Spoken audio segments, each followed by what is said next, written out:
You're living a life you didn't choose. Imagine waking up tomorrow and discovering that almost every major decision you've made wasn't entirely your own.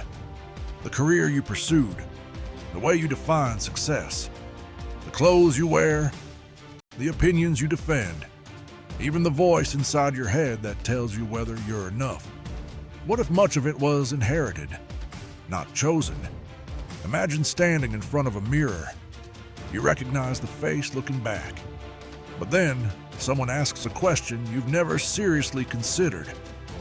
Which parts of you are actually yours? Silence. Because most people spend decades building a life without ever stopping to ask who was holding the blueprint.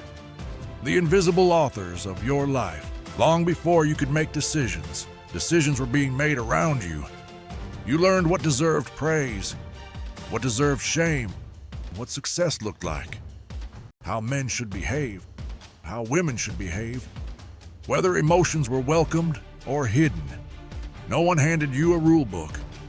You absorbed one, quietly, through observation, through repetition, through survival.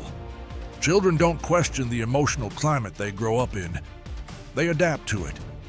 And adaptation is powerful, because what helps you survive at 7 can quietly control you at 40, without you ever realizing it. The life built on autopilot. Look around. How many people are living intentionally, and how many are simply continuing momentum? Wake up, go to work, stay busy, scroll, sleep, repeat. Years become decades, not because people lack intelligence, but because routines create the illusion of choice. Autopilot feels safe. Questioning your life doesn't, because every meaningful question carries a hidden risk. If I admit this isn't the life I want, what do I do next? Sometimes certainty is more comforting than freedom, even when it makes us miserable.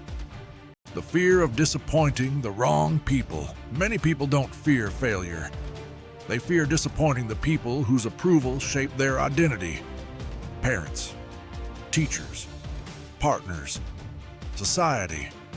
Sometimes people spend years climbing a ladder, only to realize it was leaning against someone else's wall.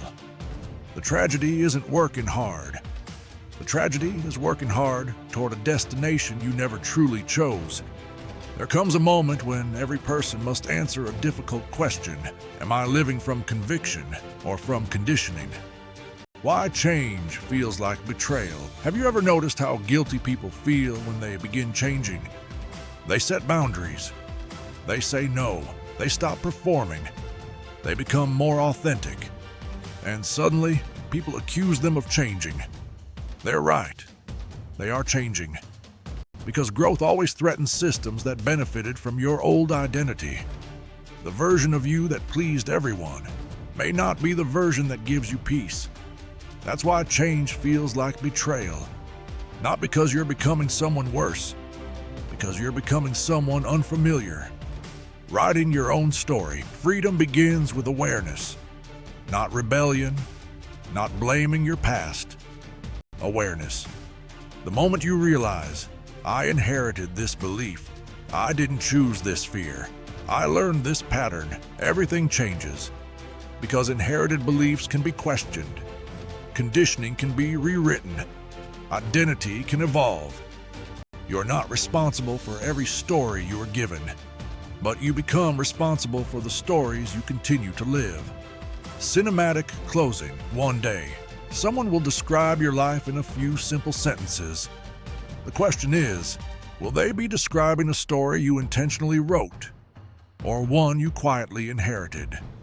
The greatest freedom isn't having unlimited choices. It's having the courage to examine the choices you've already made. Because the most dangerous prison isn't built with bars. It's built with unquestioned beliefs. And the key has been in your hands all along.